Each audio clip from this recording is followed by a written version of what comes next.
We are good to go, ma'am.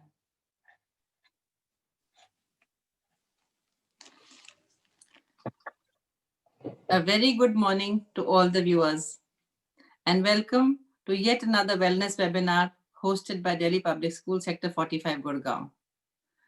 I'm absolutely delighted to have this fantastic panel of very articulate people who I respect as parents and whose experiences would be a good share for all those who are watching. So let me begin by the introductions. I'll start with Vichitra Dargananand, who has been a parent of the school many years ago and remains an intrinsic part of DPS Gurgaon because she comes to us whenever required. Vichitra is an applied psychologist and a relationship therapist with a keen interest on marital counseling and parenting. She has been an NI consultant with the Times of India in Chandigarh. She has contributed articles for publications besides doing a regular helpline column for students in the Education Times. She has worked extensively in the Indian Air Force as a freelance psychological counselor and conducted training programs for air warriors and their families. She is also a motivational speaker and is a regular columnist for the magazine Sakhi. Besides this, I know she is also called often by big school groups like Bal Bharati, DPS, and by the CBSE for various sessions that they need. The next panelist is Mrs. Sonia Pillai. Mrs. Sonia Pillai is a success coach and a certified counselor. She has over 3 decades of experience on coaching parents, training teachers, and guiding teenagers. She is the co-founder of Family Vision, an organization devoted in building a caring culture in society. She is also a certified strong interest career counselor. Thank you so much, Sonia and Vichitra, for being with us. Thank you, ma'am. Mr. Rohit Kumar is an author, a columnist, an educator, and he's not written, he's also a caricaturist. I've seen some of his fantastic cartoons. He conducts workshops for high school teenagers on life skills and EQ. He has been helping classrooms become emotionally safe places for over 2 decades now. He's an authorized administrator of the Myers-Briggs Type Indicator. He's also been, both Sonia and Rohit are an intrinsic part of the training sessions at DPS Gurgaon. And I'm really grateful to both of them. Thank you, ma'am. The two parents who are part of the group, now most people are parents, spiritual or biological, but the two parents of the school are part of this panel today. Mr. Sachin Chugh, who is a parent rep of class 3. He's one of the founding partners of Singhi Chugh and Kumar, SCK, Chartered Accountants. He's a DISA qualified professional and a certified valuer from the Institute of Chartered Accountants of India. He has transformed the SCK into a full-service financial advisory professional firm with his remarkable business acumen and entrepreneurial skills. He likes to play the flute in his free time, which we haven't heard yet. Must correct that. Mr. Nipun Maurya is a parent rep of class 1. He is an alumnus of the Faculty of Management Studies, Delhi University, and from Delhi and Punjab, and from the Punjab Engineering College, Chandigarh. The Industrial Finance Corporation of India awarded him with a scholarship for being one of the meritorious students during his MBA. He holds the position of Director, Brand Strategy at Vivo India. He's passionate about technology and trends shaping our economy. The two pillars of DPS Gurgaon, Santvana and Sapna. Santvana is a Vice Principal of DPS Sector 45 Gurgaon. She has been associated with the school since its inception in 2002. Apart from handling the academic profile of the senior school, she is also responsible for all the work related with CBSE, DPS Society, all public exams, and the local administration. Her passion for teaching is visible in her classroom with her joyful way of imparting geography lessons among her students. She is known for her meticulous planning, and the synergy she brings in the work environment results in positive relationships. She was honored with the Rex Karmveer Puraskar Jyoti Award in 2019. Thank you, Santvana, for being with us. Sapna is another founder teacher of DPS Sector 45 Gurgaon. As the Dean Student Welfare of the school, she oversees all the co-scholastic activities related to the intra and inter-school events. She is also responsible for all the international programs associated with the school, the community outreach program, and the global leadership program. along with cyber and alumni cell. She makes her chemistry lessons a joyful experience for her students, and many of them still remember the way she taught them in class 8 or 9. She is a creative person who is open to new ideas and opportunities to provide experiential learning for the holistic growth of her students. She too was honored with the Rex Karnveer Puraskar Jyoti Award in 2019. I must thank all of you once again for sparing your time, because I've always believed that the most expensive gift is the gift of time, the most valuable one, and a time where you're going to share your experiences, which may be very dear to you, becomes all the more special.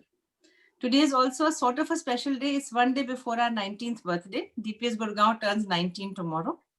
And I think this was one way that we celebrating, coming together of parents, teachers, and experts to talk about parenting for all the parents of DPS Gurgaon.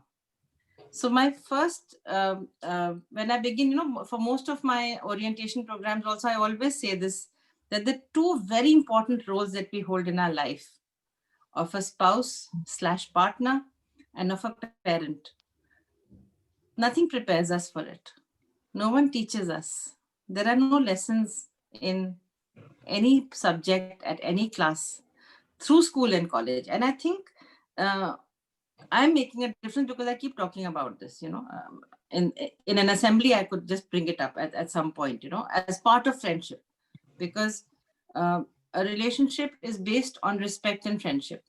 So how you take forward your parenting style, you need not become a friend. That is something which terrifies me. A parent cannot be a friend, because a child will have 100 friends through his or her life, and they may change, but a parent remains just one parent. That's a very special, very exclusive role. But you can be a friendly parent. What happens normally is that, most of us, since there's no training, you go into default setting and you start thinking of, my dad did this, so I guess it's okay to do this. It doesn't always work. So I'm going to begin with a slightly naughty question to all the panelists, and you have just 1 or 2 sentences to answer me this in.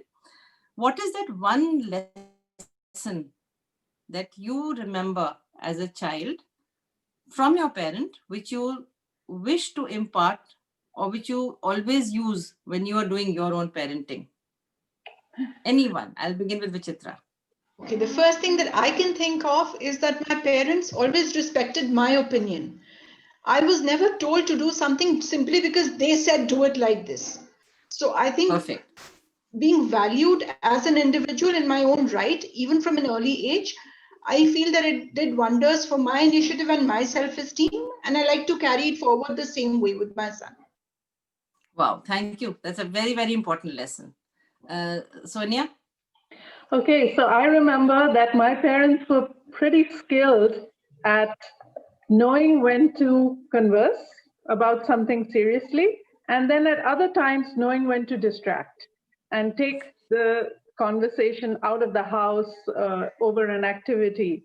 And usually that would solve it. So they had this deep wisdom. I guess I had 4 kids, so they had to learn these things. Yeah, Okay. so I remember. Wow. Fantastic. Rohit? There's so many things I'm grateful to my parents for, but one thing I'm really thankful for was their sense of humor. They would see the light side of a serious situation, and even if they were really mad with me and my brother, the anger wouldn't last more than that day. And by dinner time, a joke was made out of it, and next morning was another beginning. So I think I remember their humor and their forgiveness. Wow. Sachin? Well, the two things that really come to my mind when I think back of my childhood. One is my father gave away a lot of professional opportunities just to be with the family and not leave the city. So Okay. that family comes first is was always his catchphrase. And two is they always both of us, my sister and myself, to be an equal part in whatever we were doing.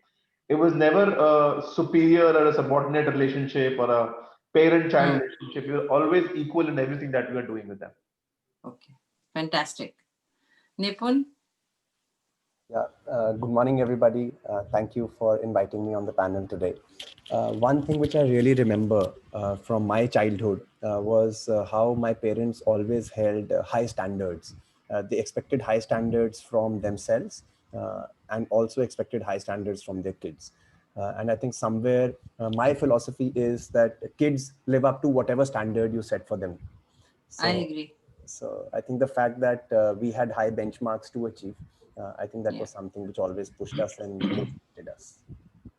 Fantastic. Thank you. Santana? The one thing that I remember, and I still do it with my children, is that any important decision that was to be made, anything, whether it was to go for a picnic, also was very important when we were kids. As a Yeah. family, all of us were consulted, each one was given a voice, and that decision was then collectively taken and taken forward. So that is one thing I really appreciated in my parents a lot. Very nice. Sapna ma'am? Ma'am, thank you for this question, because the first thought that comes to my mind is the D rule of the house that we had, and that D rule was the dusk rule. कि अंधेरा होने से पहले, street light जलने से पहले, everyone has to be home. You have to be home. So this is one thing that comes to my mind. And the second, you have to polish your own shoes. So these are the two things that while I was bringing up my children, I brought it forward. As you said, it was a default setting for me. Yeah. So great. I think, is this something to do with the Fauji family, that this dusk rule? Because I remember having my one eye on the street light constantly, and we used to be hovering near that little pulia that we used to have near the house, that I would be the first one to dart home the moment the light came on. Absolutely, for some reason, ma'am. And that stays with me. You know, I'm 100 years old, but I still don't like to be out alone when it's dark. Thank you for these lovely experiences, and I resonate with what Nipun said, especially because I say this to teachers also, because teachers are the parent inside this class, and I've always said never use the words "you can't do it," "tumse nahi hoga," because then the child gives up. Always say you can do it, and I feel like sharing one little anecdote. We've had our first set of online exams. They finished today, and children were worried and tense, and I think we were more worried and tense. So on day one, we got these absolutely panic-stricken messages from class 11 and 12. It was very difficult, and this happened and that happened, and the message did not go, and my paper did not get submitted, and all kinds of. So I didn't know how to set it right. I sent them a very brief but a very positive voice message through the council. And in 2 hours, I had all of them writing back, "Yes, ma'am, I think we all overreacted. Yes, ma'am, there's nothing to panic about. You're right. And yes, ma'am, we can do it." Because my last word was, "You are the best, you can do it. There's nothing you can't do. You get yourself to do it, you'll do it. Just don't worry." And one bad exam should not mean that the rest of the exams are also going to be ruined. So I think positive words matter more so now. Now I'm going to flip this question. What is that one thing that you remember which was not so good and you have not carried it forward, or you would not like to carry it forward? If there's anything at all, you can also pass in. So no, there was nothing. I had the most wonderful parenting. I'll begin in the same order. Vichitra. Okay, this is a tough one because as far as I'm concerned, I mean, I really hold my parents in very high regard and I feel they were perfect in every way. But however, if I really have to choose something, I think both my parents were into full-time jobs. And my mother would leave in the morning and my mother would return in the evening. So even after my father retired, my mother was still working. And she was very, very involved in her job.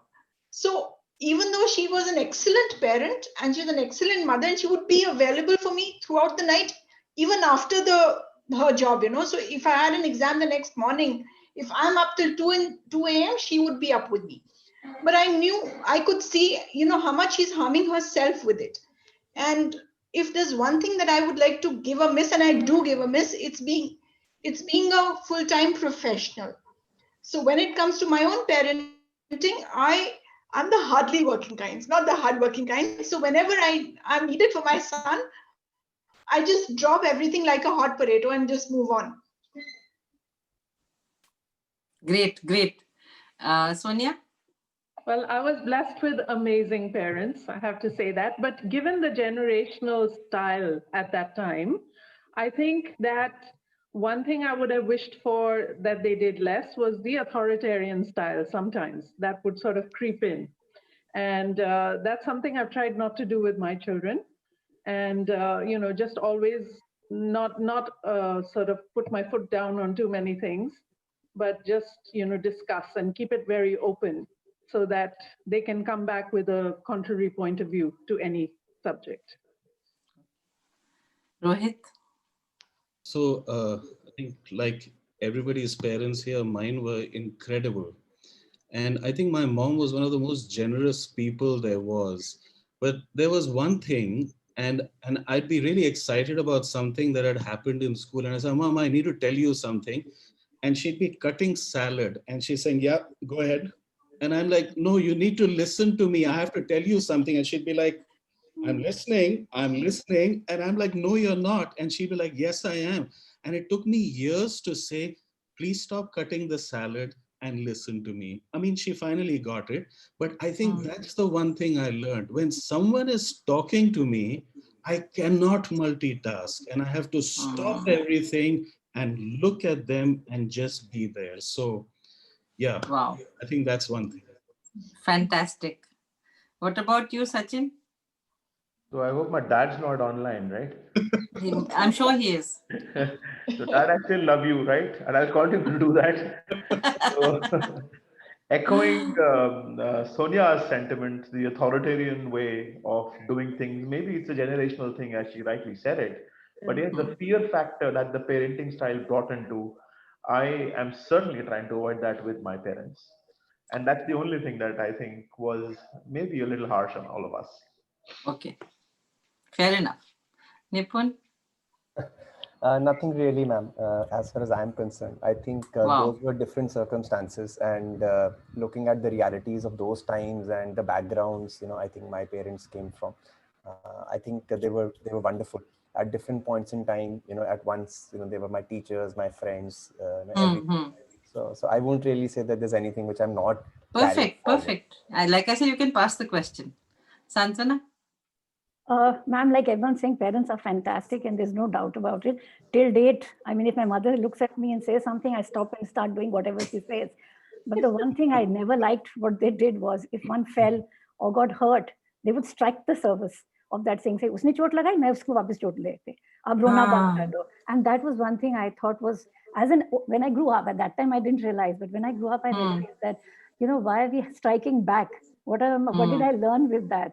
If that thing hurt me, I should hurt that thing back. And that was one thing I think I never thought was the right thing to do. So I passed it. Wow. Wow. Yeah. Sapna? The one thing that comes to my mind, ma'am, is that many a times we were just told, ki ye karna hai. We were not given, I was not given a choice. That is something that I have undone with my own children. We sit, we talk, and we have choices from where, as a family, we choose. So that is one thing that I have not carried forward. Wow. Fantastic. So a little take on what Sachin just said about, the fear bit or the, authoritarian bit coming in. I must share that as a super mom of the school, I have sometimes been accused of not being strict enough. And I was a little surprised because I'm known to be a little firm, I'm no nonsense. And I think the children of DPS Sector 45 Gurgaon are amazing. I'm talking like a very proud mom right now. But I know that they know, those who've been with us for a long time have understood values and the right and the wrong. I hope at least we've taught them that. But there have been parents who have said, that we used to quake when we saw our principal. My son doesn't quake when he sees you. He's happy. I said, excuse me, I'm happy he's happy. Why should somebody quake? I think those days are gone. That whole style of that fear has gone. We still live in that. I know that some of us are still in awe of authority. I think today's kids, I'm so happy that they're not scared. The fear thing has gone. And possibly it's because of this whole new environment of parenting and the way we teach in our classes. Our teachers, although I had the most wonderful lot of teachers, they've made me who I am today. But there was an element of maybe respect tinged with a little fear. Daant pad jayegi, they can say and do anything. Today, I think we are much more conscious of what we can say to our children. Let me put it that way. And now coming to the more specific questions. And while I ask one person, the rest of the panel can add to it at the end, by just raising a finger or a hand or something, and we'll get you into the question. So my question goes to Vichitra, who's, I think, one of the most articulate counselors that we have ever heard through CBSE and through the DPS Society. We've heard her many times. So Vichitra, tell the audience about the various parenting styles that we keep reading about. What are these styles, and what does it entail? And I know there are no hard divisions. You can be one at one time and one at the other. But what are the basic broad, divisions that you talk about? So yes, ma'am. So academically, when we talk about parenting styles, I mean, I think all of us are aware of parenting styles. We read about it. It's given in books. So the 4 styles that we generally talk about are authoritarian, authoritative, permissive, and indifferent, uninvolved, right? So let me just briefly tell you about these styles, and then I'll move on to something that I personally, something that I have evolved of my own, something that I feel also works better. So regarding these 4 styles that people talk about academically, the first one being authoritarian. Now, authoritarian parents are those who focus on obedience. They focus on reinforcement, particularly negative reinforcement. They focus on punishments. They focus on discipline. So this style is not so much, I would say, not so much in vogue in today's time. I think we've all experienced what authoritarian parenting is. If not, I don't think I've experienced it personally, but my time, a lot of other people, my peers, have been through it. So parents would go around saying, okay, you do this. A child asks why. The parent would say, do it because I say so. Right? So that would come under authoritarian style. Now, authoritarian style, the problems that we've generally seen in children who have been exposed to this style of parenting, they generally, self-esteem might not be very high because they haven't been valued enough. They've just been given orders. So self-esteem might not be very high. They might turn aggressive. They might turn hostile. Some of them are very adept liars because they, in childhood, they are so used to trying to avoid punishment that they learn a lot of lying. And then by the time one realizes it, they become very adept at lying. And it becomes a part of their nature. So that's what authoritarian style is about. So obviously, nobody really recommends this. The other extreme would be permissive. Permissive parents, they do set rules. It's not that permissive parents don't set rules, but they don't enforce those rules. So they believe in, kids will be kids. So let them be, let them do what they want to do. Life, has so many issues right now. It's their growing up age. Let them enjoy life. That would be permissive parents. Now, they do set rules, but they don't discourage bad choices. So they don't actually go around, enforcing any rule, even those rules which should be enforced. They're the friendly parents that you talked about. So they are friends. They're not fulfilling the responsibility of a parent. They're just being friends, and they're just being popular parents.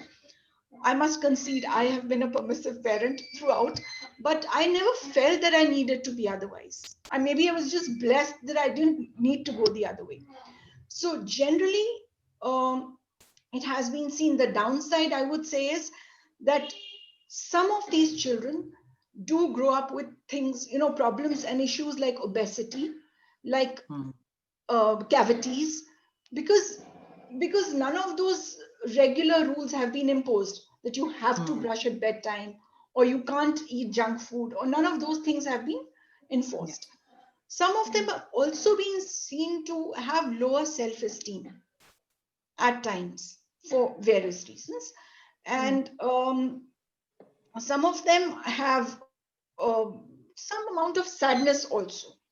So I think permissive parents, see, when it comes to parenting styles, for me, being a permissive parent helped. I didn't need to go the other way. But it also depends on the child you're dealing with. On the child, yeah. Right? So not everybody can afford to be permissive parents. Okay, the third would be what I would say was always considered and is always considered the best style of parenting, that is authoritative. Now, authoritative parents enforce rules also, but in a friendly way. They are not friends, they are parents. They fulfill the responsibility of parents, but they're friendly. They value the opinion of the child. They respect the child. They create a positive relationship. They set boundaries and they follow rules. But one thing that they're very particular about is being good role models. So they don't set rules only for the child. They set rules for themselves, and they hope that the child will emulate those rules. And if the child does not emulate or follow those rules, then wherever needed, they do, come up with some amount of, if not really punitive action, then perhaps some amount of rethinking or talking about it. But they ensure that very positively, in a good spirit, the rules are kept. So these parents do bring up the best balanced children, it is believed.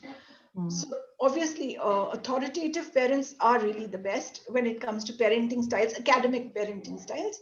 The last one is very self-explanatory, uninvolved.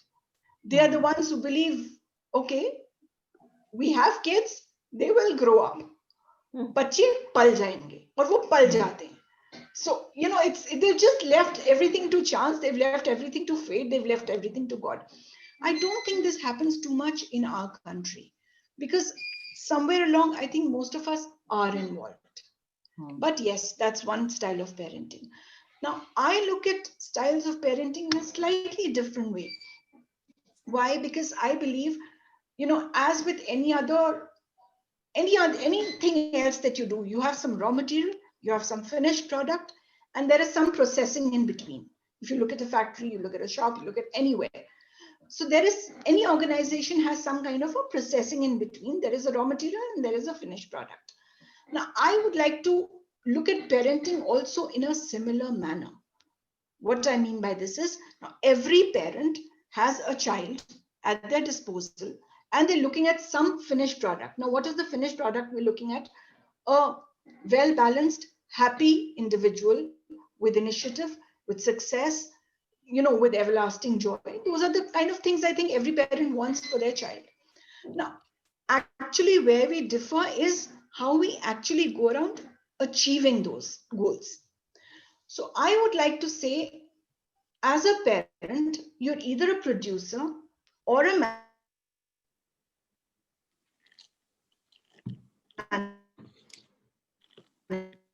manager or a leader. Now, what things that result? Go for this, go for that. Am I audible? Because this says my internet connection is unstable. Okay. No, your voice went away for a bit.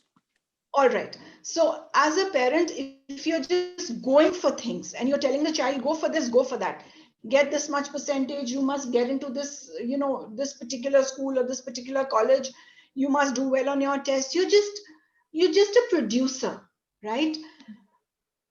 This kind of a parent who has the go for approach is forever overburdened, forever fatigued, forever rushed, and overreacts to mistakes, right? The second kind of parent would be a manager. A manager would be a parent who does not have this typical style of, go for this, go for that, delegates nicely, positively, focuses on doing things right. Now, a manager would focus on doing things right, but not necessarily on doing the right things. So that's where they kind of fall short, right? And they are a little bureaucratic in their approach. They're a little inflexible, they're method oriented.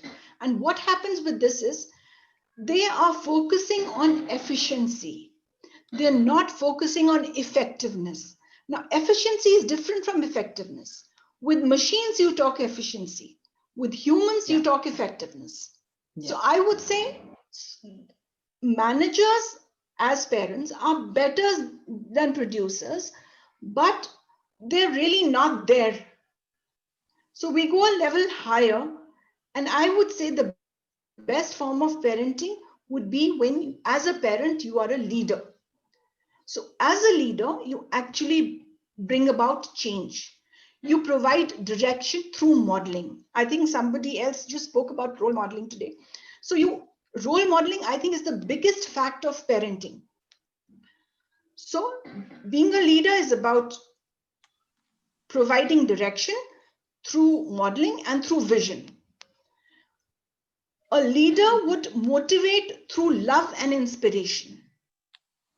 A leader would not motivate using the age-old techniques of positive and negative reinforcement. So they would actually motivate through role modeling, love, and inspiration. And they build a complementary team with their children, which is based on mutual respect. Right? Absolutely. They are the ones who take it a notch higher. They're the ones who take it a notch higher to being effective rather than being only efficient. So they are also focused on results. Just like the managers, they are also focused on results, but they're not focused on the method to reach a particular desired result. They are focused on, getting there the right way, not just doing things in a right manner, but also doing the right things, as I said earlier.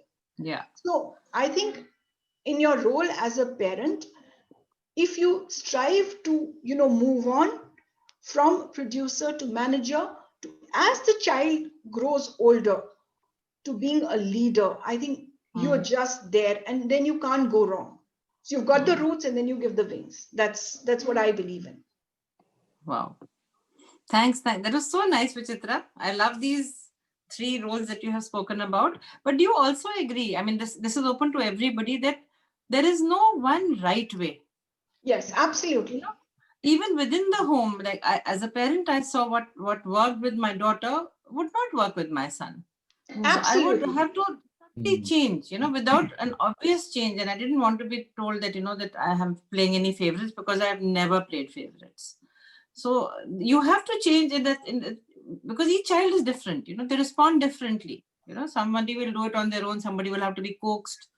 And I think it's actually a tightrope being a parent, because, you have to do the right thing by each child, and then, make sure that nobody is feeling that there are favorites being played, and yet the work gets done. So absolutely, ma'am. That's why right at the outset, I told you, when I talked about the 4 academic parenting styles, I publicly conceded that I have been a permissive parent, because I did not need to set boundaries. I actually did not need to. I know. I can believe that. I've known Suneet for so many years.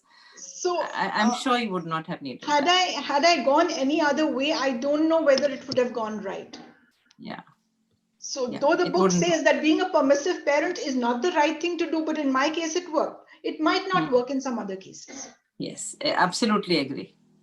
Okay, my next question, which is going to be an equally involved one, goes out to both Sonia and Rohit, who deal with parents, help teachers, and I think somewhere they sort of melt the ears and become one with the kids. So my question to you is, what do you think? We keep hearing this word positive parenting.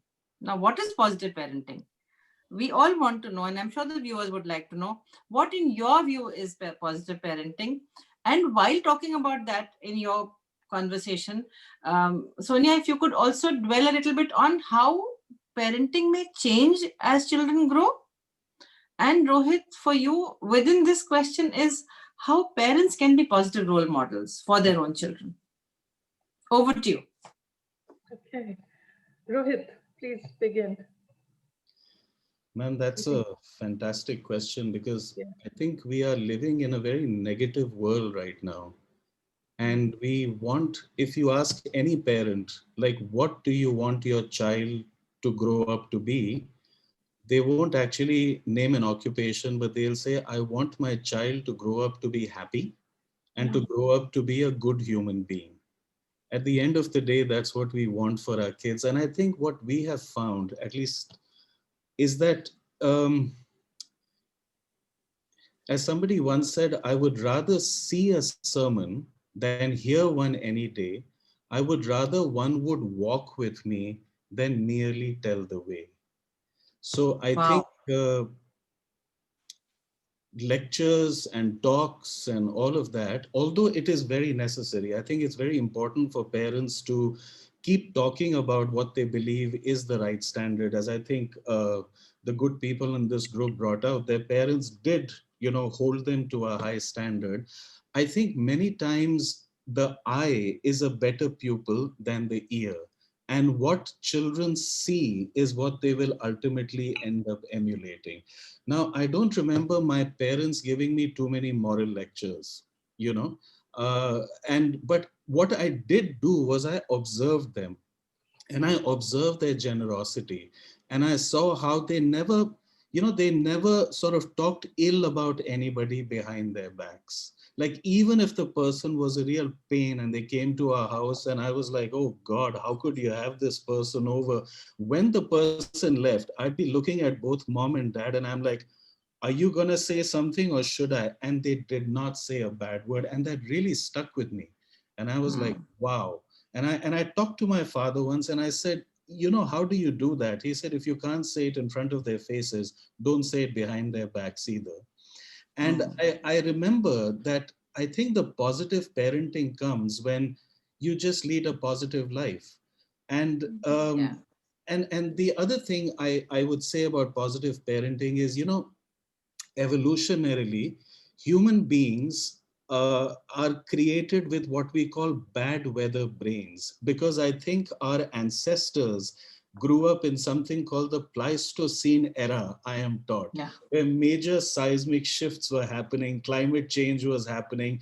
And so when our ancestors came out of their caves, they didn't always come out saying, what a beautiful day, let's have a picnic. They'd come out with a spear and their responses would be fight or flight. So I think evolutionarily, we have grown up scanning the environment for the negative. And I think it's more natural for people to be negative. And I think we have to make an effort to be positive.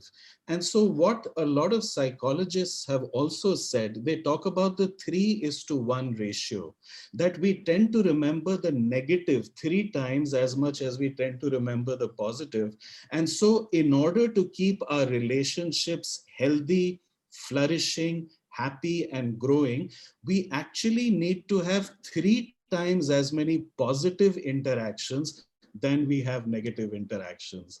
And what I have found with parents who are positive, or what we call happy parents with happy children, they focus on the good more. It's not like they don't talk about the bad. They do point out the mistakes. They do point out where things have gone wrong, but they don't go on and on about it. And I think it is more important to appreciate a child for the good that he or she does than it is to be perpetually on their case for the mistakes that they make. So I think basically that for me is positive parenting. Look for the positive, appreciate the positive, and like you say, ma'am, I think you are a tremendous example of that. They love you, they respect you, because I think, and Sonia and I have seen this in our interactions with your school, is you focus on the good, and when you focus on the good, that's what emerges. That's what comes out. Yeah. Thank you. That's wonderful. And yes, I wholeheartedly agree with you, Rohit, that our focus sometimes is on fixing a weakness, right? If a child is weak in, say, maths, I mean, poor maths always gets it, but if a child is weak in math, then the whole focus goes on strengthening the math. Now, the math does need to be strengthened, but if the child is good at science or English or whatever, that needs to be equally or more in focus, so that a child can feel confident and they can feel, yes, my life is good. I just need to work on math a little bit. I'm good at this, I'm good at that. So that's very important. Another aspect, a little shift there, is of positive parenting is that parents need to see that they cannot win 100% of the battles with their children. And I call it battles because I'm talking about, when children negotiate with you or they try to, get something out of you. And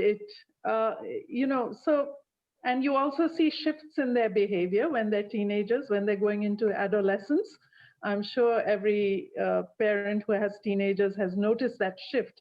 And, suddenly that obedient, loving, affectionate, child who wanted to do everything that mommy and daddy want to do suddenly becomes more, withdrawn, more secretive, wants to hang out with his friends more than he wants to hang out with you. Suddenly he thinks your choices are, outdated or old-fashioned, and they want to go on to a whole new thing.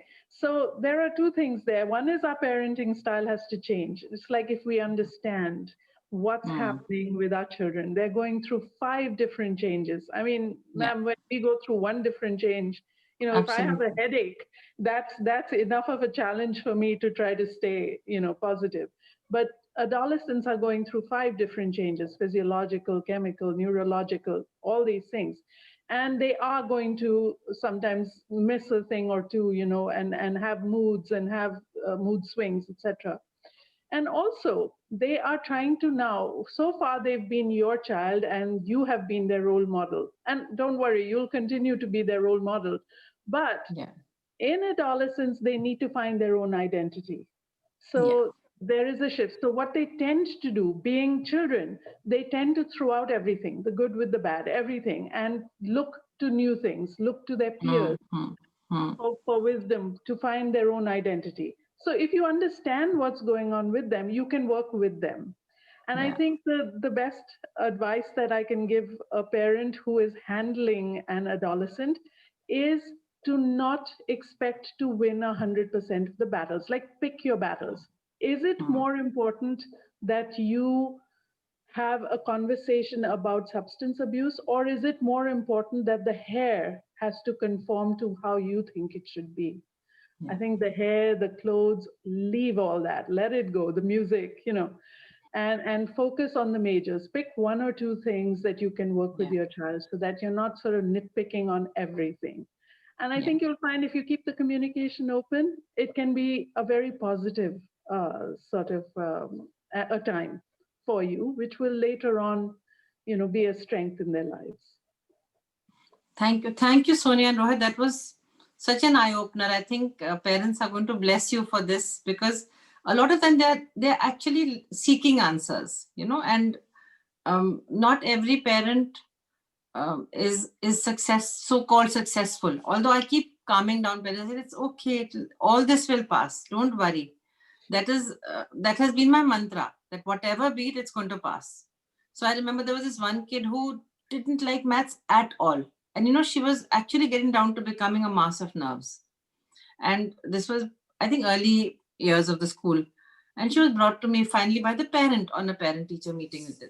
They said, can we meet you also? I said, by all means. So I asked her to be left with me for just 3 minutes. And in just 3 minutes, I said, you hate it? She said, yes. I said, can you deal with it for just 6 more months? So she looked at me. I said, drop it after 10th. Don't touch it. Don't look at it. She said, yeah, 6 months should be okay. I said, just clear it. Who cares? Even if you get a 40%, it's all right. Kar lo, khatam karo. Why are you? She used to actually break into cold sweat. She would start shaking. Parents started taking her to, a doctor. And it was just panic. So just getting perspective and saying, okay, this too shall pass. Just move on. And yes, I agree completely that you have to, like the stages of humans, we've changed. We've changed the way we eat. We've changed the way we dress. So like in the same way, I think parenting style has to change to keep up with the child's growing up, so to say. I now come to the parents on the group. So my first question goes out to Nipun, who has a lovely 6-year-old at home. And do share with us, Nipun, how you have managed this little balance, of supporting school policies and ensuring that the best practices, so to say, of reading or staying away from TV, or not having a tantrum, not having a meltdown. How have you dealt with it? Because we have a lot of young parents watching today. Sure. Although, ma'am, I must confess, I am no parenting expert, unlike the others on the panel. So I'll just You're share. a parent, you're an expert. Yes, just sharing whatever limited and whatever has worked for us. I think one thing which has really worked is understanding that today's times require a sort of a balance. Yeah. To say that we can be completely, and say I'm talking right now screen, because I think somewhere Yes. mobile phones and TVs and cartoons are have some sort of become like a necessary evil. So to say that we have to have zero of that, I think that's also not possible. The child somewhere starts feeling left behind when she will go downstairs, discuss with her other friends. They will talk about a particular character. She will not know anything about it. Yeah. So but at the same time, knowing that there is a line which you cannot cross, and I think that was made very clear, at least to my daughter, and we've been following that right from beginning. There are we can have 2 or 3 slots of 15 minutes each of TV watching, and that's all that is possible in a day. So 15 minutes, maybe if there is a full 12-hour day, then she can watch 15 minutes in the morning. Then there's a a timer, and the phone out and the TV automatically switches off. So she knows that, okay, after 15 minutes my time is over. And the same rule applies to me also. Sometimes when I want to watch TV, so I also have like a 15-minute window only to watch. As far as mobile phone is concerned, it is zero. I don't think children need to, at least a 6-year-old needs to use a mobile phone at all. So mobile phone is zero, games that ways are zero, but TV, cartoons or some good movies, and there is some good content also to watch. It's not that everything is bad on TV. It's good entertainment, good fun. All of us want to have fun in life. And I think especially for a 6-year-old, what I've also realized is they're too young. And the best way is having fun in whatever you do. And the more fun activities you do with the child, I think the more the child connects with you. That's right. Yeah. And the more the child connects with you, the more the child will listen to you, respect you, and also obey you. But the starting point, as I think the panelists also mentioned here, the starting point is not being authoritarian. The starting point is being, maybe permissive or authoritative to start with. So that's what, and I think reading also, it's a habit which we have in the family. So again, it's just been inculcated like that. And I just hope it's still early days, but I hope it continues. Of course it will. Rohit wants to say something. I really liked what you just said, Nipun. It reminds me of something I read once. It says, no correction without connection. Yeah. I think the more we connect with our kids, the more of a relationship we build with them, the more we prepare the ground for us to be able to say no to them. And I think that's when they actually listen, because they realize, okay, mommy and daddy are not being mean to me. They're doing this in my best interest because I have this history of them being good to me and connecting with me. So I really like what you said there. Yeah, absolutely. Fantastic. But Nipun, what about, this is a tough one based on what you have said, that supposing the child insists, I know these are habits, and those who've been said that only this much of TV or whatever, but supposing she was to insist that, no, I do want to watch more, what then? Ma'am, there is no clear, at times I do give in to her demand also, at times, but that's like 1 in 10, 2 in 10 times. Rest of the time, if it's a no, it's a no. Especially Fantastic. for something like a TV. But I think this is something which is a little bit also, of indulgence, a little bit of dessert everybody wants. I'm sure that must be there, because I have some cousins in the city, and they have little children, and I just adore little children. So whenever they come, I tell them, you have to bring the kids. Don't you dare arrive without the children, and you don't have to look after them. I look after them. So once when they came, and I was doing a little cooking, so the little one was hovering around me. So I said, you want to watch some TV? He says, no, I've watched my half an hour for the week. Wow. I was so impressed. I actually went and shook my cousin's hand. I said, well done. You've done a great job. Because this is something which we see as teachers, it's quite sad that sometimes parents, without realizing, give an iPad or a phone, and how it is damaging the eyes. And sometimes parents don't know. So I must share this, once we had this little kid in class nursery. Teacher was showing something on a worksheet and she couldn't see. So she was doing this and she was trying to do this, make the paper screen bigger because she couldn't see the picture.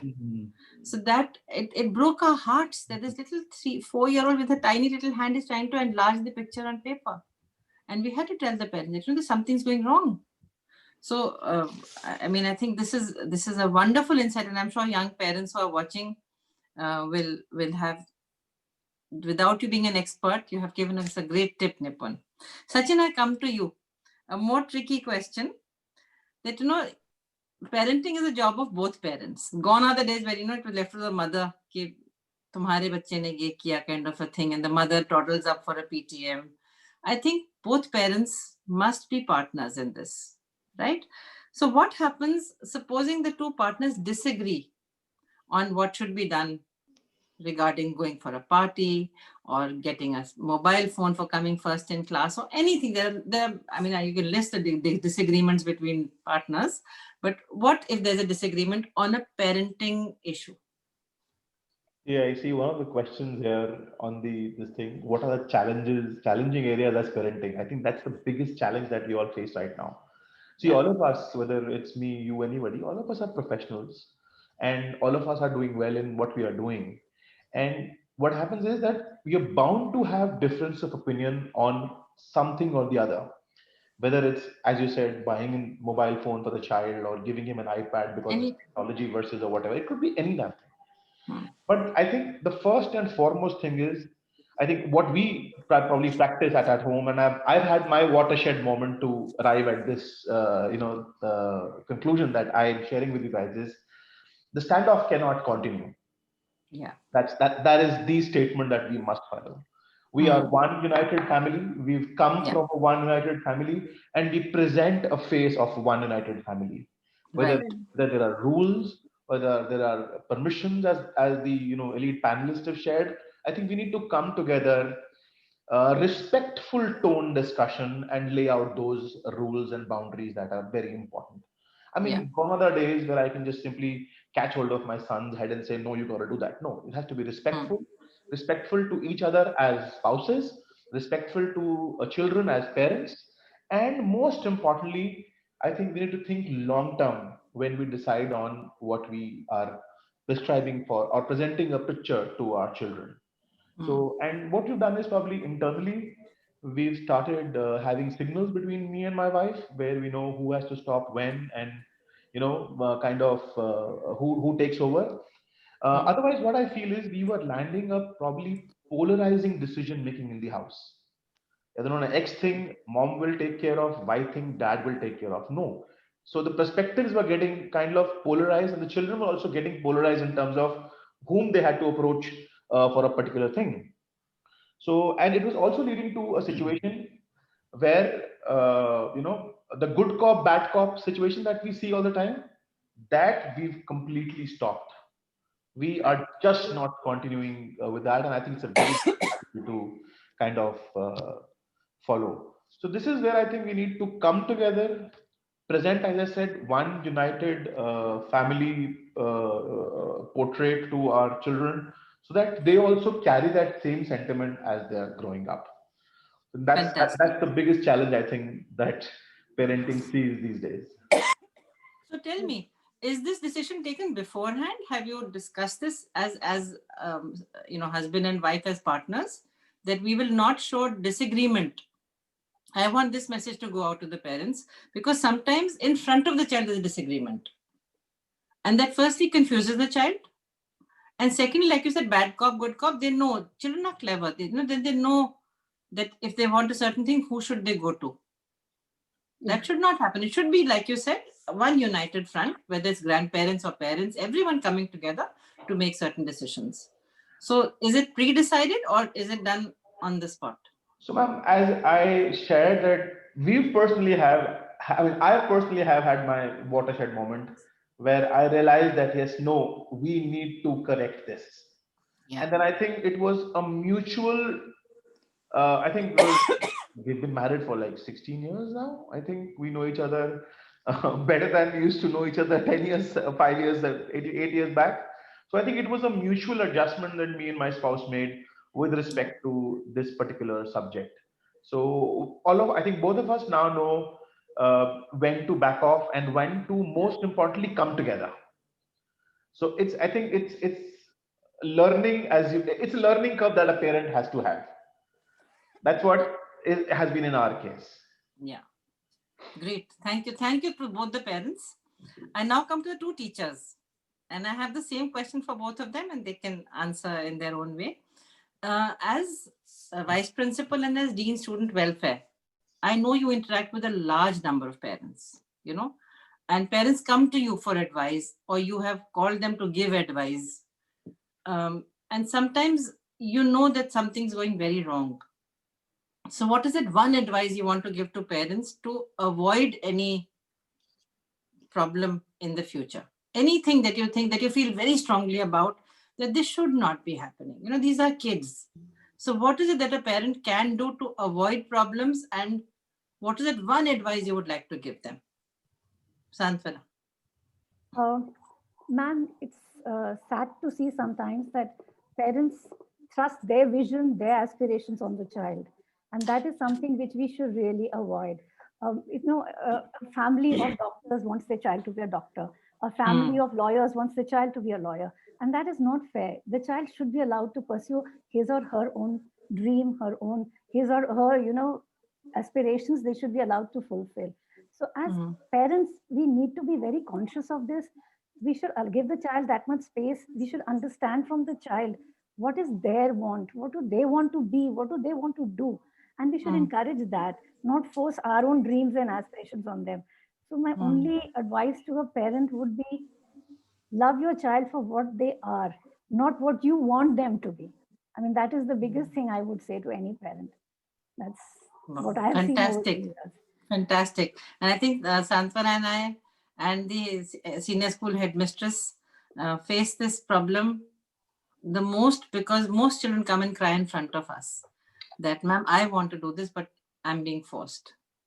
And my heart breaks, because I don't think we all have our own lives. And I think the way we brought up our children, and especially those who are in schools like ours, have a mind of their own. We've asked them to open their mind, and then to tell suddenly, now you shut your mind and you'll do what I want you to do. I don't think it's very fair. And it leads to numerous problems, which sometimes go on for years and years. So thank you, Santvana, for that advice. I hope parents are listening. And I keep talking about conversations. Like, Rohit just said that you have to connect before you correct. I think you have to connect before you even communicate. Without a connection, there's no communication. So know your child, talk. Pandemic that's the only silver lining for me. That you have so much time to talk, to connect, to bond, and do things you've not done before. Sapna. Ma'am, it's taking it forward from what you said. It's really disheartening, and I feel very sad and upset when the parents are not able to connect with the child that they have produced. Because there are many times that children walk up to the teachers. You have seen it so many times that they want to share things with you, their trauma, their distress with you, and not with the parents. So that at times I feel my heart goes out to that child. So my only appeal to the parents on this platform would be, just as Rohit said, as Nipun said, that connect, reconnect. Every interaction that you have with your child, small or big, should be like an opportunity for you to connect socially, mentally, spiritually, so that you're able to correct. So till the time, as Rohit said, there is no correction without a connection. So the parent should be the first point of contact and sharing for a child, which is in many cases is not happening. And I feel sad when they walk up to you or to me or to their teachers to share their things that they should have been able to share with the parent. So that is one thing that I feel bad about. I know what you're talking about. And you know what is more uncomfortable, and I'm sharing this with the parents who are watching and with the teachers who are watching. I now, this last month, I completed 35 years of teaching. And a lot of children used to come to me, even when I was a teacher in R.K. Puram or in Vasant Kunj, and they would say, "Ma'am, I want to tell you something, but you have to promise you won't tell anybody." And the one thing I have never done in my life is lied. And I was conscious even as a 25-year-old that I can't say that I won't tell anybody and then promptly go and tell somebody. So I said, "Do you trust me?" "Yes, I do." I said, "So leave it to me. If I think it should be shared, I will share. If it needs to stay with me, it will stay with me. But that trust has to come." And even then, 9 out of 10 would still tell me. And the 10th who got away, I would hound them till they told me. To tell me, "You came to me, you were bothered about something, you were worried about something, please share." And usually it was about something which should have been reported. You know, if a child is going through some kind of abuse through a cousin or through a, an uncle or an aunt or whatever it may be, and is scared to tell the mother or the father because, they may not believe me. I said, "Why do you think that your parents love you? How do you think that they will not trust you? They will not believe you?" But sometimes children just feel scared. I think I was the comfortable outsider, so to say, who they could share this with. And I always share this with various panels. I used to have the student, she passed on in 1999 from DPS Vasant Kunj. When she was leaving the school, she gave me a card. I still have it with me. And it still makes me laugh and smile. She says, "You're the only person in the universe that both my parents and I love." So, and I reminded her this time when she wrote to me, I think on Teacher's Day. She said, "But that's still true." I said, "Okay, cool." Okay, I come to now what I call my rapid fire round because we're running out of time, but we have a little bit of time to have a little fun. So I want any two hands to go up and they can answer this question. And if I'm reading the question, I might miss out seeing the hand. So you decide who raised their hand first.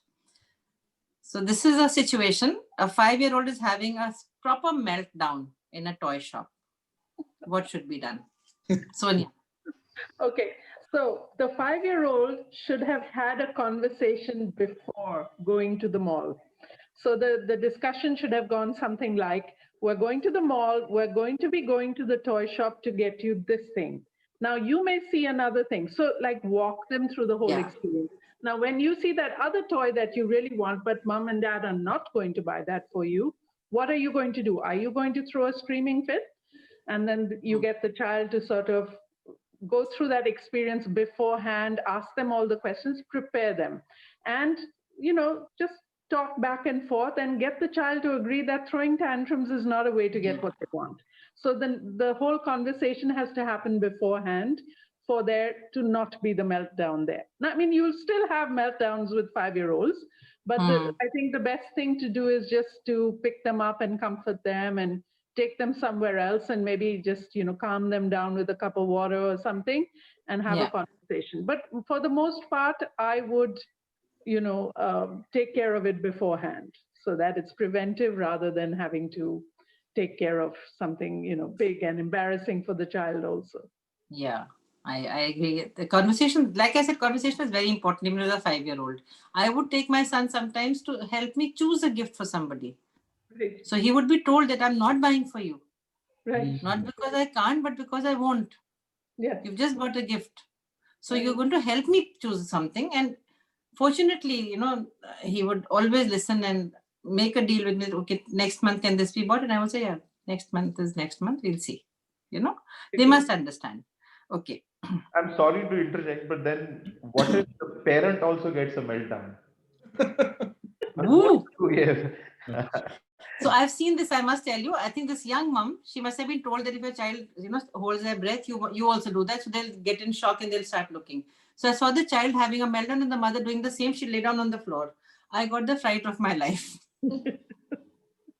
Not a great idea outside. So I think this conversation is important. And I'll come to a little revolutionary idea, which sometimes parents don't like. A mall is not a place for a child to be. I'm sorry. I mean, there are 50 million places you can take your children to.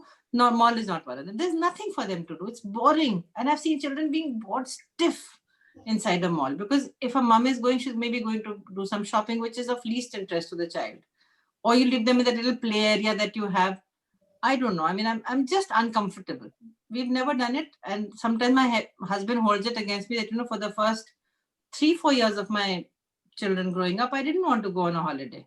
But I just thought they'll howl their heads off in a flight or in the train, and it'll be so uncomfortable. And you go to a new place. Our house is nice. It's so comfortable. There's so many things to do over here. Let's just stay on.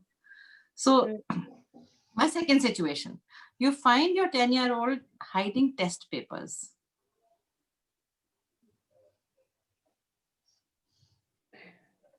What is to be done? Yes, Sachin. I mean, I'd like to. It's a very casual thought that I've just Yeah. my mind is that we've all read about the Chanakya Niti, right? Sam, Yeah. Dam, Dand, Bhed. Absolutely. So I think this is where you probably try and practice it. So I mean, Sam, when you try and negotiate with the child and talk it out with him, explain him what, when, where, why went wrong, what's the rule or logic around it. And if he does it again, then obviously Dam, which is trying to buy him out, not the best thing to do, but maybe occasionally.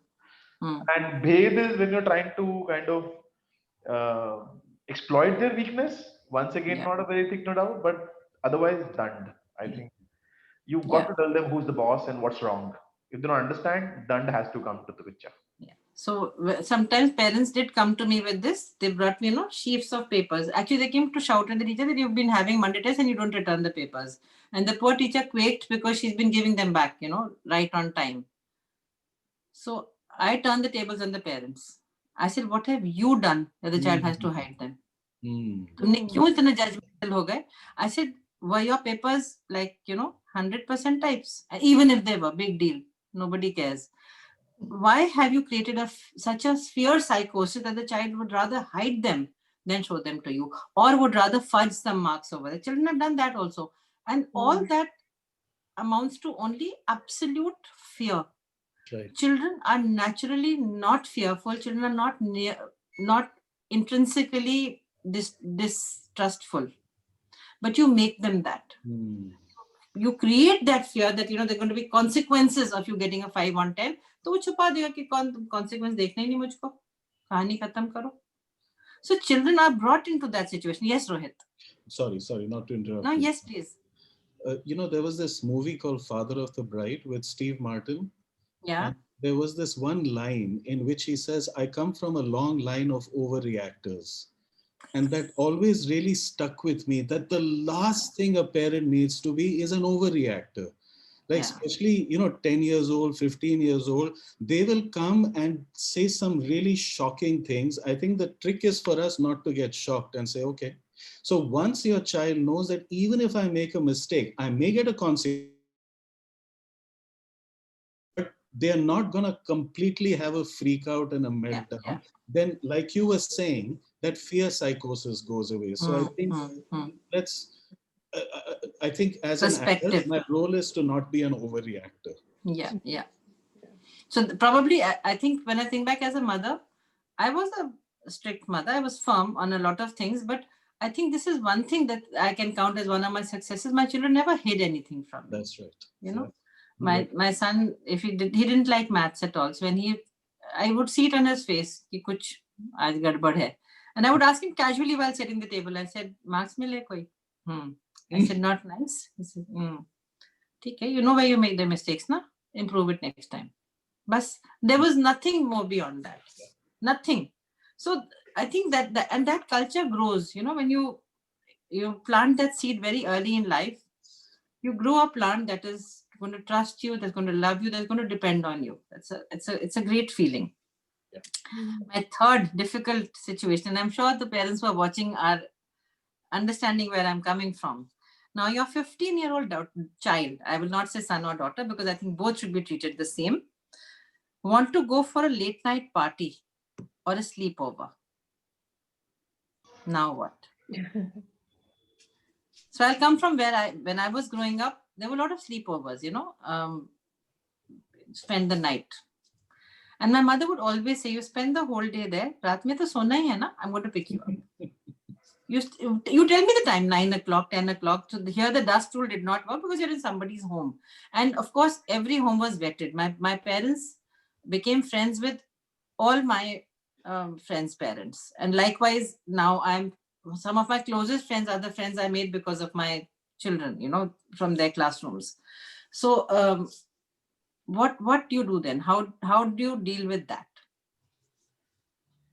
Especially in light of what is happening, I mean, we are all aware of this terrible incident in Gurgaon where, 2 young children who were underage were driving and they were, I believe, drinking, and they have caused a death on the road.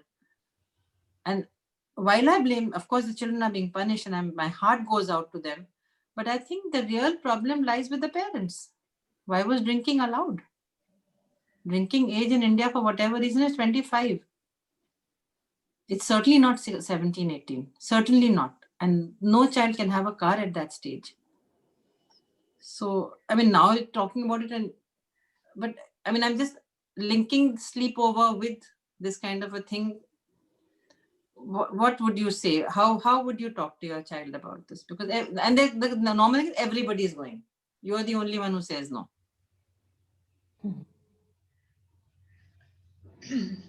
No takers? Vichitra, yes, thank you. May I link this to the other things that you've been talking about?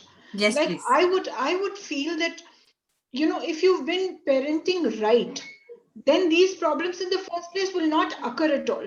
For instance, when you spoke about the test papers, I think one of my major accomplishments in life has been that I am absolutely certain that if my son performed badly on anything, he would come and tell me quicker than he would tell if he scored well. Yeah. Because see, by nature, children want reassurance. Yes. So if he was to get some test papers and if he's done well, he would very conveniently forget about it. But if he's forgotten, if he's performed badly, then the first thing he would do upon entering the house, before having water, before putting down his bag, would be show me the test paper and be very upset that he scored less, because he knew that he would get the kind of reassurance that he requires. So first of all, if parents have not been, bothering children with these things, I think they will not go wrong. Yeah. When it comes to this kind of a sleepover or going for a party, I think if you've given the roots, then yes, I know 15 is young, but if you've given the roots, then you need to trust. If I may link it with another thing you said, that they always live up to your expectations. Yeah. So if I've trusted my child all along, and if he wants to go for a sleepover or she wants to go for a party or whatever the thing is, why should I start with a negative assumption that something will go wrong?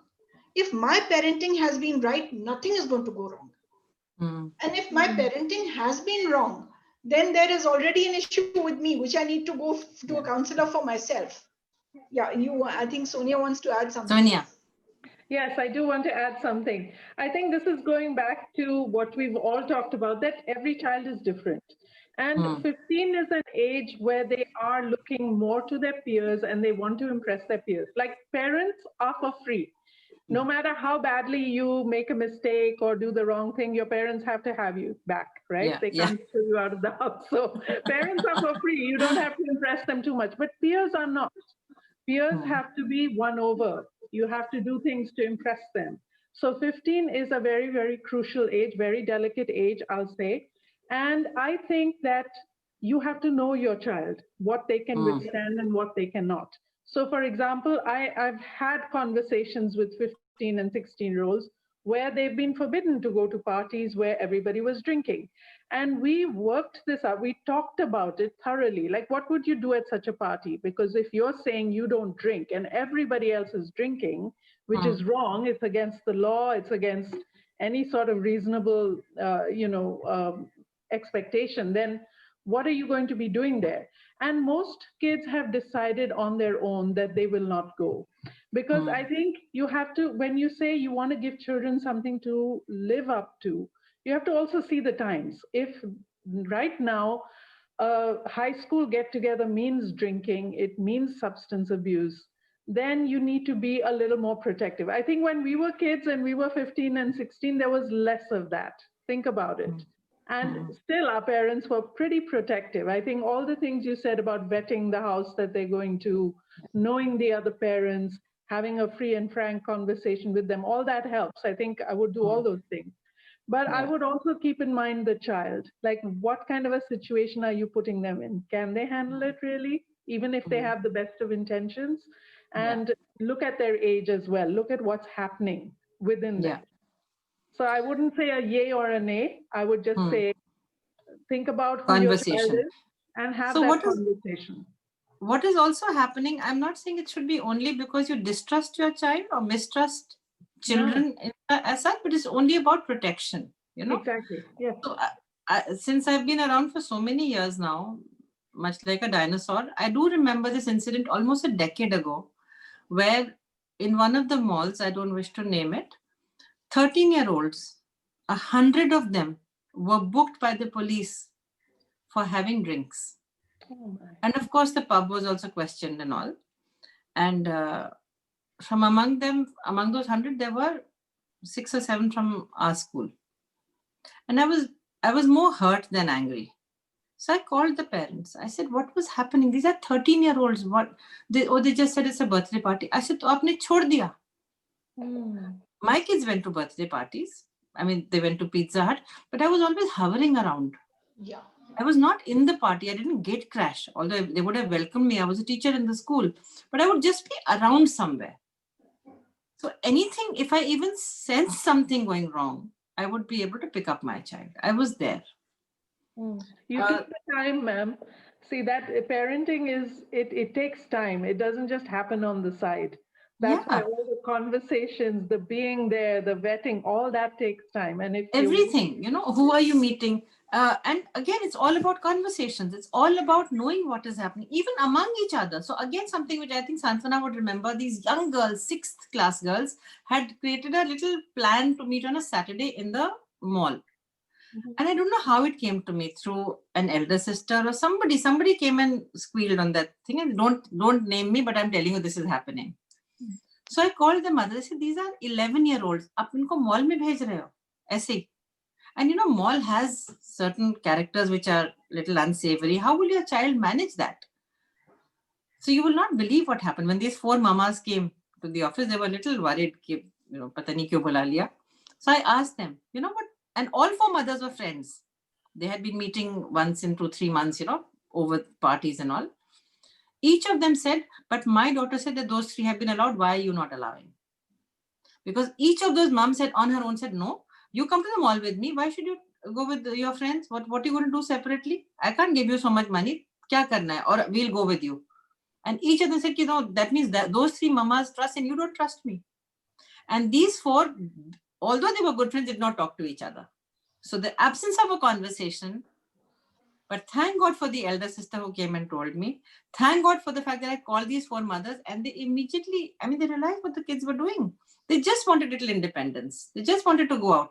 So give them independence, but be around. Sit in the coffee shop. Let them go. Let them go and look at whatever they want to look at. I mean, there's nothing in a mall. I don't know why people love the mall. I don't understand it. Anyway, my last situation. This is happening quite often now.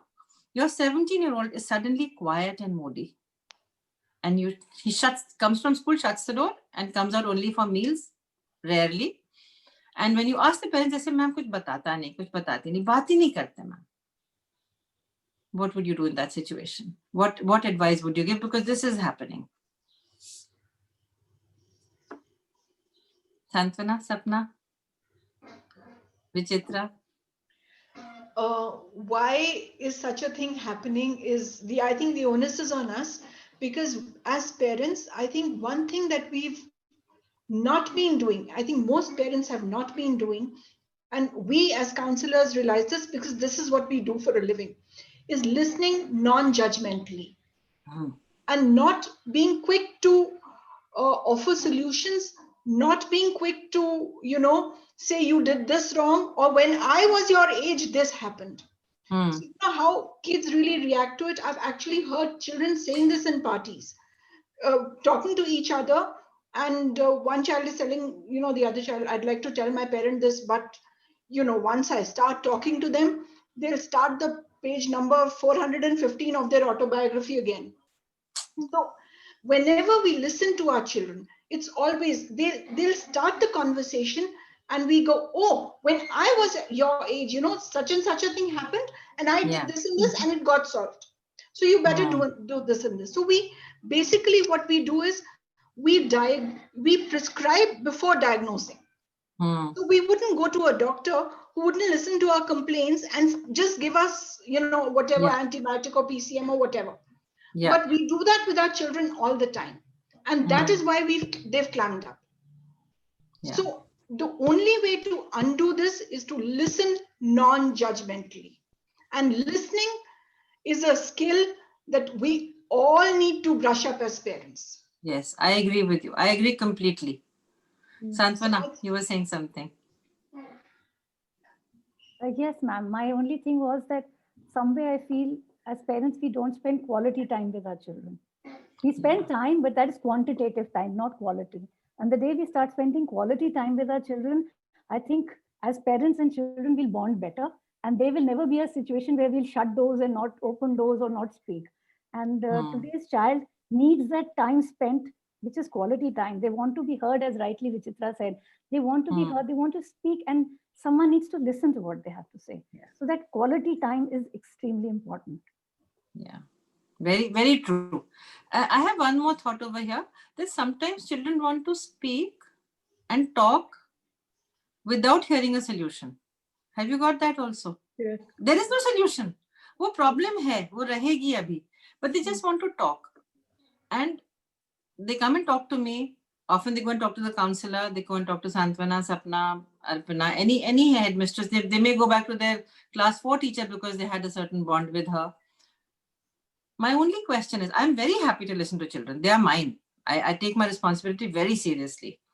But I would urge parents to create a situation at home that the parent should be the first point of call.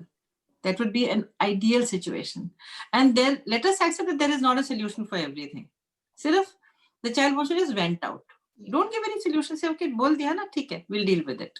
Just let it be. And I'm reminded of this one child. He was very sweet. I didn't think he had such deep thoughts, but while going, he left this little nugget for me, which again I've kept with me.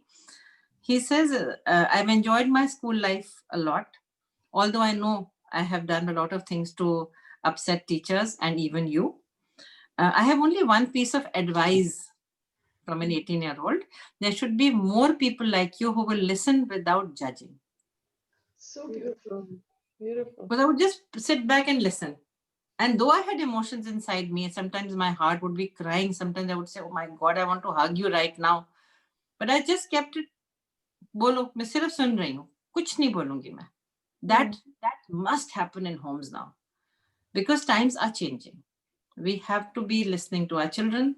We need to have them talk to us about anything and everything, because then you will find that they will not have these confusions, We have, I think, run out of time, but I want any last thoughts from all the panelists. Just one thing that you want to, one message you want to give to the parents. We've given a lot, but just if you could sum it up for me in one line, or if you'd like to, are there any questions on the forum? I haven't seen.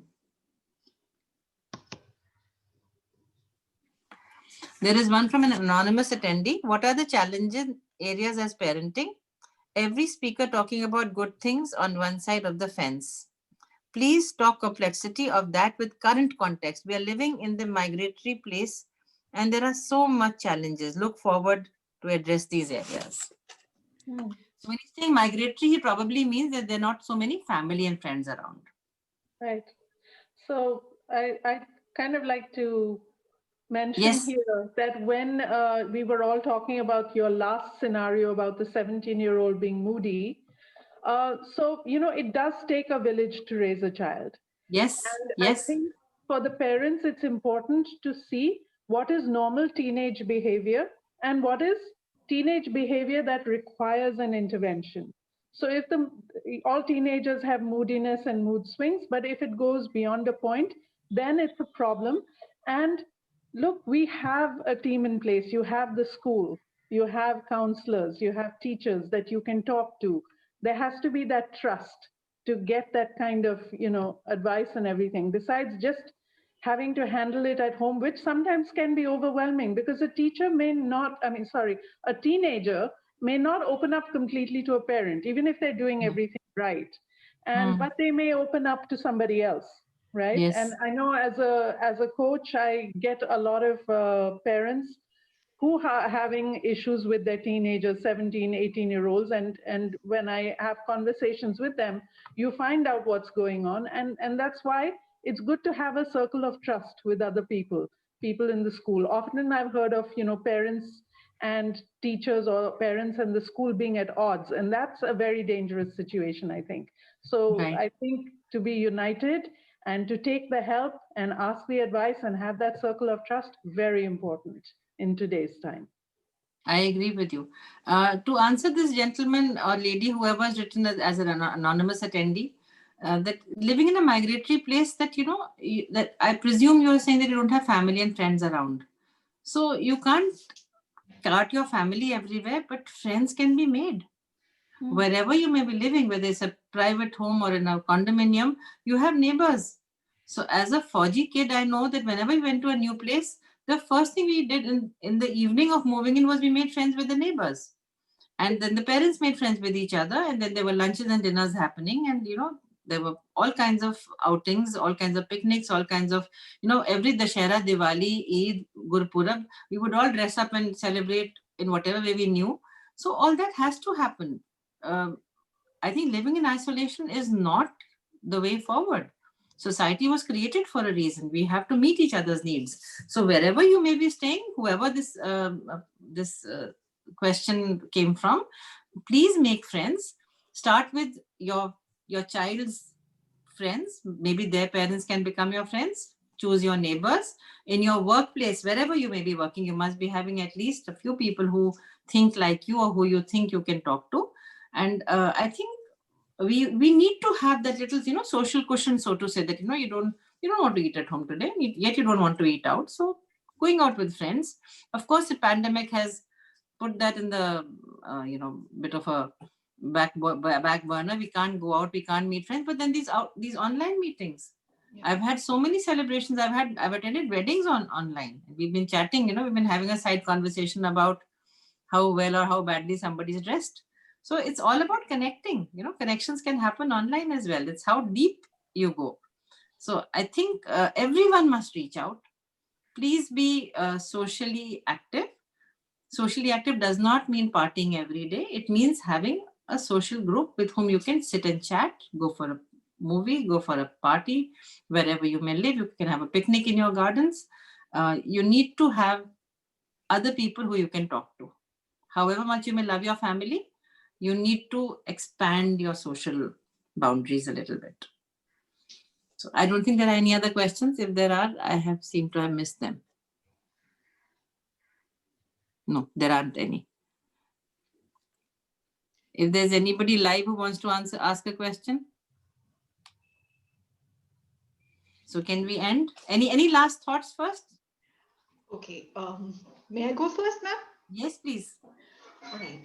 So I think how I look at parenting is we've all done or taken up projects in our lifetimes, right? I think parenting is the single largest project we're ever going to do. Wow. And frankly, if I had my way, I would say there should be a license for parenting. because I've seen people messing up in a big way. So you have license for driving, but you have license, you have an age for even for drinking. You have a license for everything, but there's no license for parenting. And some people actually do require it. That's one thing. Okay. Wow. Now I think raising a child is, I read it somewhere that it's actually like building a skyscraper. If you go wrong in the initial stages, it doesn't show. But as the building goes higher, it tilts and then it shows. So the foundation has to be right for that skyscraper. Yeah. That's, I think I would like to end with that. Wow. I'll look forward to what the other panelists say. Yes, Nipun. Ma'am, my closing remarks would be that in general, I think overall, the way the society has evolved, the times today are more stressful than they were possibly some time back. And the reasons are aplenty. There is social media, which is adding up to a lot of peer pressure, so to speak. In general, also, there are so many things which are craving for our attentions and our times. I think the only thought I want to leave everybody with is don't compare somebody else's highlights with your, backstage. Yeah. So what you're seeing in front or what you're seeing on social media or being projected to the world is not what everybody's reality is. Absolutely. So I think everybody can be very happy in their own zone, and we all are leading very good lives. We're all very fortunate wherever we are. Absolutely. I think able-bodied, living in a good country, good opportunities in front of us. And I think those are good enough reasons for us to be happy and be contented. Absolutely. I agree with you, Nipun. Yes, Sachin. So, like to end this, I mean, my closing remarks is that one, I would like to always share age-appropriate truths with my children. Yeah. So, and never ever forget to hug, cuddle, touch, get into a pillow fight with them. Yeah. That's where the connection, the communication will all take us all to a next level. I agree the hug bit. It's very important. That magical touch is so important, especially more today. Rohit, Sonia, Santvana, Sapna. Yes, Rohit. I think Sachin said what I was going to say. Hug your children every day. Yeah. Be very affectionate. Tell them you love them often, even if you don't get an I love you back in return. And I think please just be very kind to yourself. Don't be so hard on yourself. I think we are all very aware of our shortcomings as adults, but it's okay. And one last thing, as Gandhiji said, be the change you wish to see in the world. Just be the adult you want your child to grow up to be. Yeah. And being kind to yourself. That's all. Nice. Sonia? Well, I think similar to what Rohit has been saying, I think if we just focus on the good and make that effort just to be positive, that create that ambience in the home where things are, the conversation is kind, it's positive. I think one of you said about being very respectful in your tone to each other, whether it's when you talk to your spouse or when you talk to your child. If that kind of open communication and respectful spirit prevails, then I think that the child lives in an ambience of positiveness, and I think that is a huge shelter from the negative storm outside. So I think it's a very good base for your child. Wow. Sapna, Santvana? I would only say that as parents, yes, we need to set the limits. We need to tell the child who's the parent. However, be a good listener. And I agree with Sachin completely. Hug your child, love them, and I'm sure they will love you back exactly the way you want them to be. Very nice. Sapna? My last words, I want to get a little philosophical. I love to read Khalil Gibran, and he always says that your children are through you, not from you. They're like arrows that you're sending forth. So just give all the energy, all the positive energy. Don't be judgmental. Just give them all the values, the roots, and they will fly. That's all. Beautiful. Wow. Thank you to each one of you for your time, your wisdom, your experience. I'm sure it's helped the viewers. Thank you very much for being here. Namaskar. Thank you, ma'am. Thank you so much. And a big thank you to the IT team behind this. Who's here today?